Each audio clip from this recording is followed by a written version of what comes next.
সুবিধা নাই তে কইতে পারবো, তে ছাড়া অন্য কেউ কইতে পারত না, তে কইতে পারবো। তো হ্যাঁ, যখন মুস্তাক ভাই কইছে তা আমিও দরজা খুললা দিছি। তে আমারে কইতে আছে, মুস্তাক ভাই কয়টা টাকা দিয়েন।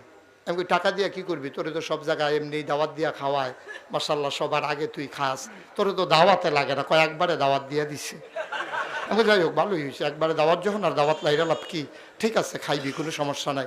তো তুই যেখানে যাস খাস, যেখানে যাস ঘুমাস, তোর তো টাকার দরকার নাই। তাই আমারে কইতে আছে চলতে টাকা লাগে। আমি কই, তুই না বেলে বেহ তার কয় মাইনসে না কয়, মানে তে কয় না, তে যে তা আমি কই, তো টাকা কি বেশি দরকার? কই জি, আপনার জন্য দাঁড়াই রইছি। তা আমি চিন্তা করলাম, তে যে আসলে হগলে কয় সহজ সরল, একটু যাচাই করি না কেমন সহজ সরল। তা আমি এক পকেটতে 2টা 5 টিক্কা নোট 5টা বার করছি, আরেক পকেটতে একটা 100 টিক্কা নোট বার করছি। সামনে 2 হাতে, একটার মধ্যে 5টা, আরেক হাতে একটা। ধরে সেটা করতেছি, জাকির